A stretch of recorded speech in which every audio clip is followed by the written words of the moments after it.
High, আমি আনন্দী। আর আনন্দী ব্লগে তোমাদের সবাইকে স্বাগত। আর এটা হচ্ছে আমাদের দীঘা তৃতীয় দিন, দীঘা যাওয়ার আর কি দ্বিতীয় দিনে আমরা কোথায় কোথায় ঘুরতে যাই তার আগে একবার রুম ট্যুরটা দেখিয়ে দেই। নেক্সট দিন আর এই রুমটা নেওয়া হয়েছে পরের দিনে। আমি যেরকম বেলকনি টাইপের রুম বলেছিলাম, সেই রকম বেলকনি টাইপের রুম নেবো বলেছিলাম, তাই এই রুমটা তার পরের দিনে দিয়েছে ওরা। আগের রুমটা ভালো ছিল, ছোটোখাটোর মধ্যে ঠিক ছিল, কিন্তু না আমার একটুকু বদ্ধ বদ্ধ লাগে। আমার এই বেলকনি টাইপের রুম দেখলে আমার ভীষণই আনন্দ হয়, ভালো লাগে। আর যেহেতু আমরা 3-4 দিন 5 দিন থাকবো, তো জামা কাপড় মেলা টেলারও ব্যাপার থাকে, তো তাই আমি বেলকনিই খুঁজছিলাম। তো এরা পরের দিনে দিয়ে দিয়েছে। কিন্তু দেখো একবার রুমটা দেখো, আর রুমের বাইরের ভিউটা দেখো। এখান থেকে সমুদ্র দেখা যাচ্ছে না, ওই যে দূরে বিল্ডিংগুলো দেখা যাচ্ছে, বিল্ডিংটার পেছনেই সমুদ্রটা। মানে যেতে হবে না, 2 মিনিটের রাস্তা, বেশি যেতে হবে না আর কি। তো আমার তো ভীষণই ভালো লেগেছে। বড় বেডরুম, খুব সুন্দর। আর বাথরুমটাও দেখছো, মানে বাথরুমটা একটু ছোটোখাটোর মধ্যে, কিন্তু তাও পরিষ্কার পরিচ্ছন্ন, খুব ভালো। আগের রুমটার থেকে আমার মনে হয় এই রুমটা আমার বেটার লেগেছে। যে ছিলাম আমরা 3-4 দিন, রুম ভীষণই কমফোর্টেবল ছিল সব দিক দিয়ে, জানালা দরজা ছিল। তারপরে আমরা এই যে বেরিয়ে পড়লাম সকালবেলায়, রেডি হয়ে করে আগে রুম চেঞ্জ করেছি, তারপরে বেরিয়ে পড়েছি আমরা তোমার মোহনার উদ্দেশ্যে। আর মোহনা যাওয়ার পথে যেটা সবচেয়ে বড় আকর্ষণীয় জিনিস হতে চলেছে, আগামী দিনের মানে স্মৃতির মধ্যে রইবে। আরও যাব, আমার দীঘা তো ভীষণই পছন্দের, আমি আগের ব্লগেই বলেছি। তো আমরা 2 বছর ছাড়া ছাড়াই দীঘা মোটামুটি একবার হয়ই হয়। হ্যাঁ, এবারে একটু বেশি দিনের জন্য হয়েছিল, কারণ আমরা বাইক রাইডিং করেছিলাম। আর এটা আকর্ষণীয় বলতে বলতে অন্যদিকে চলে যাচ্ছে। এই আকর্ষণীয় জিনিসটা হচ্ছে তোমার ওই যে পুরীর যে মন্দির আছে না, পুরীর মন্দিরের আদলে গড়ে উঠছে জগন্নাথ টেম্পল। তো এই জগন্নাথ টেম্পলটা এখনো হয়নি, আমাদেরকে ঢুকতেও দেয়নি, আমরা রাস্তার থেকেই তুলেছি ভিডিও। তোমাদেরকে ছোট্ট করে একটা অন্য ব্লগে দিয়ে দেবো। এখন আপাতত আমার ফোনে ওই ব্লগটা নেই, সুজনের ফোনে আছে তোলা। তারপরে আমরা এখানে ওল্ড দীঘা এসে করে একটু লুচি টুচি খেয়ে নিলাম। এই লুচির সঙ্গে চাটনিটা দিয়েছিল না, সেটা ব্যাপক। আর এটা দেখো ঝাউ বাগান। এই আমার এই ঝাউ, দীঘা মানেই হচ্ছে ঝাউয়ের বাগান। দেখে দেখে যাওয়ার ভীষণ ভালো লাগে। একদিকে সমুদ্র আছে আর একদিকে ঝাউয়ের বাগান আছে, তবে ওইটুকুই বাগানটা আছে, মানে ওইটুকুই আছে। মানে আগে যে শুনেছিলাম মানে বিরাট অনেক ছিল, আর আমি দেখেও ছিলাম ইভেন। এর থেকে তো আরও আমি অনেক আগের থেকেই যাচ্ছি। আমাদের 5 বছর বিয়ে হয়ে গেছিলো, হানিমুনেও গিয়েছিলাম ওই দীঘায়। আমার দীঘা ফেভারিট জায়গা আমি বলেইছি। তো ওখানে ঝাউ বাগান ছিল, মানে সব কেটে চেটে নতুনত্ব করার চেষ্টা করছে, তো সেই বাগান হারিয়ে যাচ্ছে। আর এটা কিন্তু মোহনার রাস্তাটা, এটা নিউ রাস্তা, একদমই নতুন রাস্তা এটা তৈরি করেছে। এর আগে আমরা কিন্তু এই রাস্তাটাতে যাইনি, এর আগে কিন্তু রাস্তা আলাদা ছিল। তো এই দেখো আমরা যাচ্ছি, আর যেতে যেতে হয়তো চিৎকার করে করে বলছে মামাম ক্যাকটাস। ওগুলো এখন জীবনে নতুন মানে হচ্ছে, শিখছে, দেখছে, বুঝছে, ওর কাছে এগুলো ভীষণই নতুন। তারপরে এই দেখো পৌঁছে কি দেখো লবস্টার। চিৎকার চেঁচামেচি তোমরা শুনতে পাবে, আমার ভয়েসটা হয়তো অতটা শুনতে পাবে না, তো আমি একটু চুপ করে যাচ্ছি। তোমরা একটু দেখতে থাকো। মাছের বাজারটা দেখো কি দাম, মোহনা গেলে মাছের মাছ, মাছ ওটাও দেখে বার করে গেছে। আর আমি যতবার দেখি ততবারই আমার ভালো লাগে। তো একটু দেখে না, যারা আরো আছে আরো দেখবো, চলো চলো, ওই দেখো ওইদিকে আছে আরো ভালো ভালো মাছ আছে, এই দেখো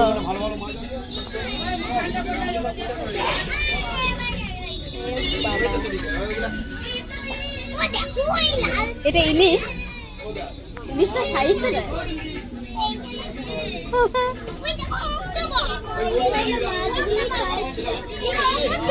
হ্যাঁ পমফ্রেট, হ্যাঁ রে বাস।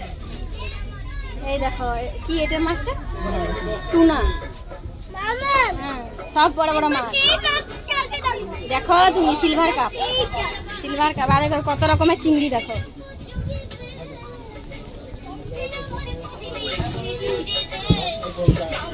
গলদা, বাগদা। এই ছানাটা দাঁড়ায়নি।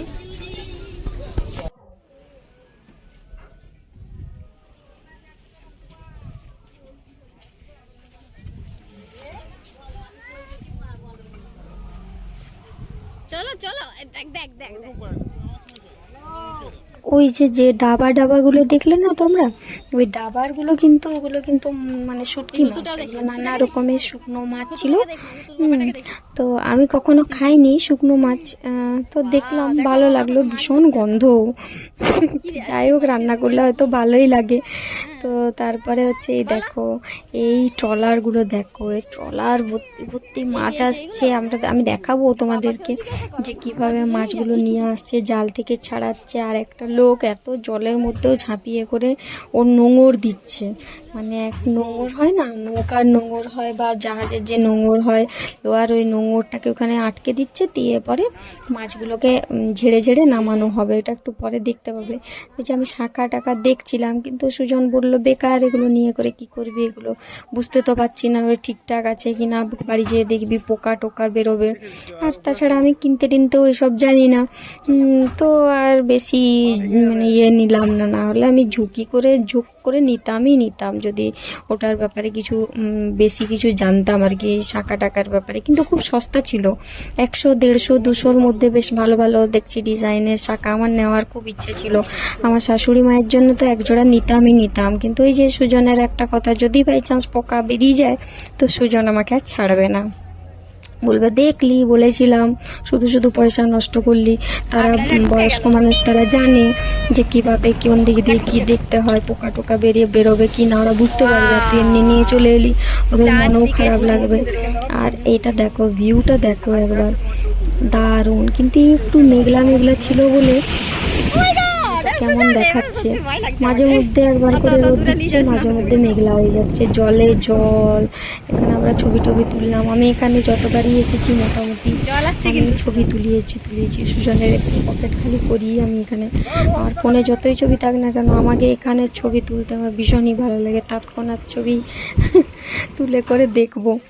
তো এই যে আমি এখানে একটু চশমা পরে করে নিচ্ছিলাম, ঘুরে টুরে দেখে নিচ্ছিলাম। আর ওই যে ওই লোকটা আমাদের ছবি তুলে দিল, অনেকগুলো ছবি তুলেছি, প্রায় 400-500 টাকার মতো ছবি তুলে নিয়েছি। তারপরে সুজনের বকা, ও বকবেই, তারপরে ওরই ভালো লাগে আবার শেষে। এই যে আমি এবারে একটু রেস্টলেস হতে আরম্ভ করেছি, আমি আর পাচ্ছিলাম না ঘুরে টুরে। আমার বেশিক্ষণ দাঁড়ালে আবার কোমর ধরে যায়। এখানে দেখো একটু আমি কথা বলছি, হুতু বাবার সঙ্গে খেলু করছি, বালিতে করছে। আর এই যে আমি ট্রলার দেখছি, যে ট্রলার গুলো মাছ নিয়ে যাচ্ছে আর মাছ নিয়ে আসছে। বাবা ডাব খাবো আমরা, হ্যাঁ শোনা, ডাব খাবো। তো তোমরা দেখতে থাকো আমি কত রকমের কোথায় কোথায় কি করি আর কি। চুল উড়ে টুড়ে একাকার কাণ্ড হয়ে যাচ্ছে। এই সানগ্লাস পরে কেমন লাগছে।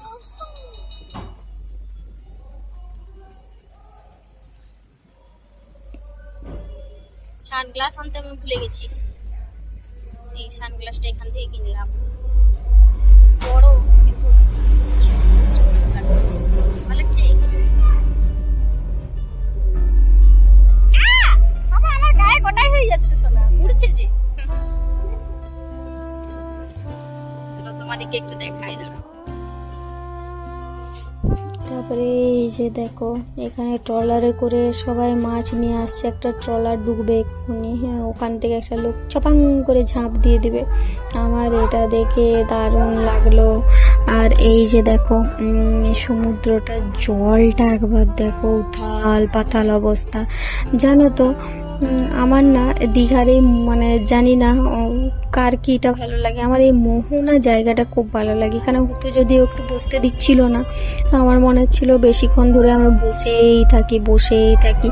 এখানে আমার চিন্তাভাবনা যে মানে জীবনের যে দুঃখ কষ্টের চিন্তাভাবনাগুলো আমার সবসময় মাথায় ঘুরতে থাকে। এই সময় যেহেতু আমার পোস্ট ডেলিভারি পিরিয়ডটা চলছিল, তখন আমি ভীষণ ডিপ্রেশনে চলে গিয়েছিলাম। অনেক রকম চিন্তা ভাবনা নিয়ে পরে আমি মানে সংসার করতে নেমেছিলাম। আমি পড়াশোনায় ভীষণই ভালো ছিলাম। আমার পড়াশোনা জীবনটাই ছিল পড়াশোনা। আমি টিভি ফোন টোন আমি কিচ্ছু বুঝতাম না। সাজগোজ আমার কাছে ওগুলো কোনো ব্যাপারই ছিল না, মানে ওগুলো আমার ছিলই না। আমার যদি আগেকার ছবি কোনো দিন পাই তোমাদেরকে শেয়ার করব। তো দেখবে আমার শখ সাধ আহ্লাদ বলতে একমাত্রই জিনিস ছিল গল্পের বই পড়া, টেক্সট বুক পড়া, বই পড়া। তবে হ্যাঁ, আমি একেবারেই ফার্স্ট সেকেন্ড হতে পারতাম না, অন্য কারণ, ওটা হচ্ছে আর একটা আলাদা ম্যাটার ছিল।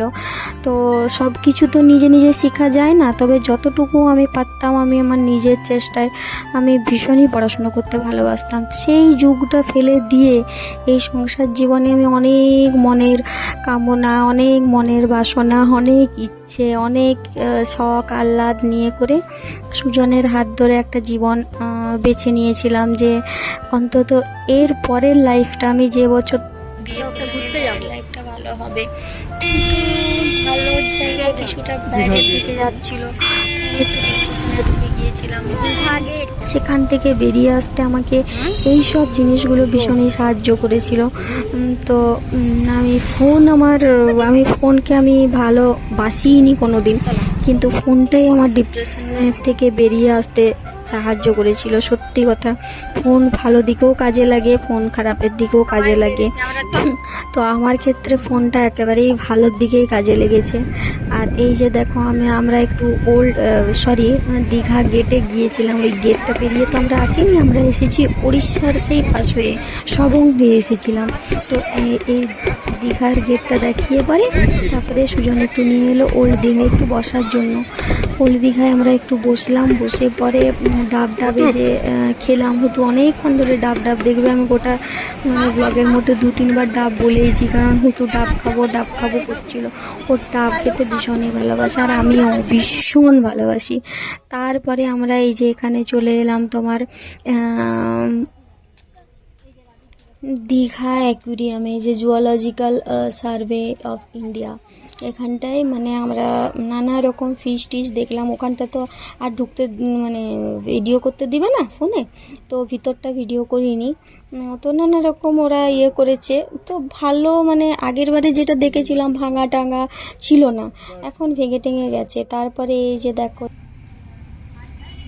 এইটা 2012 সালে মোহনায় এসেছিল, এটাকে এরা এখানে সেভ করেছে। তো আমি আমার ব্লগটা এখানেই আজকের মতো শেষ করে দিচ্ছি। এরপরে আবার আরেকটা পার্ট দেবো দুপুরে ভাত খাওয়ার পরে। আর আমার ব্লগ ভালো লাগলে like and subscribe. Bye bye.